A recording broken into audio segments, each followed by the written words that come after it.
Sige. Tuturo namin paano yung tamang pagpalit ng ilaw para kahit sa branch may idea na kayo kung paano tayo nagpapalit.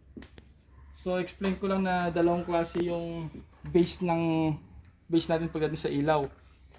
Isang Philips na plastic, yung ganito yung itsura. Tapos yung isa ganito yung itsura. So ito parang yero siya. So dalawang klase lang naman yung base natin. So para hindi kayo malito, ito tatlong klase yung ilaw natin. Ito yung anong size, anong 12.5. So ito yung itsura ng 12.5. Tapos ito naman yung 16 watts. Tapos ito naman yung ito yung 18 watts. So tatandaan niyo yung itsura.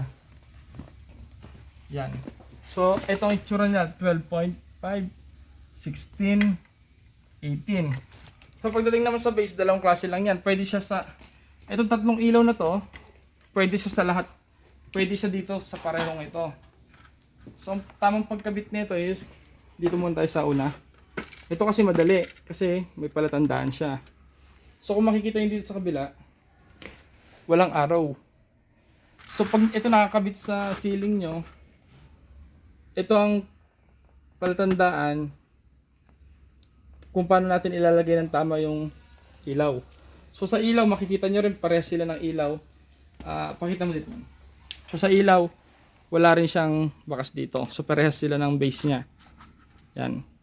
So kung makikita nyo to, ito naman yung palatandaan na dito manggagaling yung dito papasok yung kuryente. So dito, ganito yung siya ikakabit.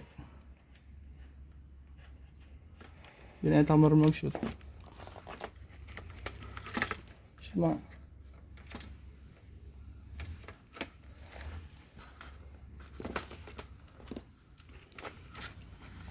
So ayan. So bali dapat ang itsura niyan, ganyan.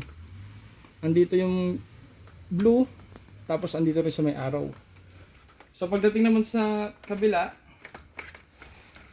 palitan natin ng bombilya.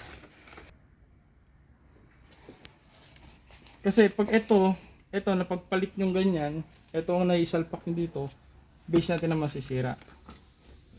So punta na tayo sa 16 watts. So ito yung 16 watts. Sa 16 watts, ganun rin. Pakita mo dito sa dulo. Sa dulo, wala rin siyang yan, marking. So ito yung marking niya. So ibig sabihin, ito rin yung ipapasok natin dito.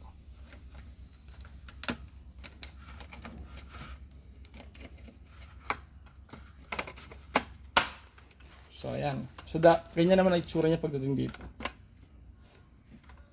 So tanggalin natin. Bawal rin magkabaliktad to. So sa 18 watts,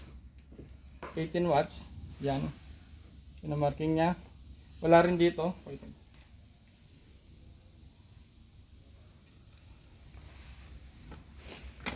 So papasok natin ulit.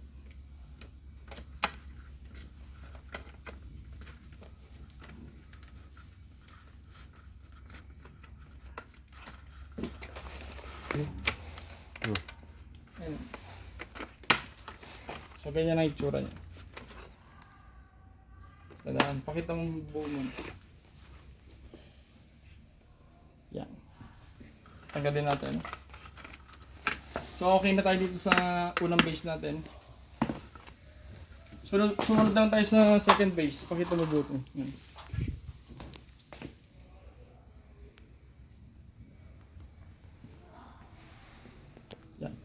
So dito sa second base natin, mapapansin nyo, pure white lang siya.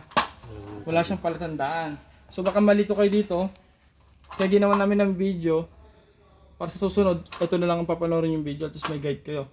Ngayon kasi sa ganito, pwede rin yung tatlong ilaw natin. Kaya lang ang medyo problema lang ng konti dito is wala kang marking. Hindi natin alam kung saan ilalagay ng tama yung ilaw. Ngayon so, ang gawin nyo, hindi naman kailangan tanggalin pareho yung tornilyo. Papakita ko lang. So bali dito, ito tama. So sa loob niyan, ganito ang itsura. Yan. Sa loob ganyan ang itsura. Pakita mo yung kabila.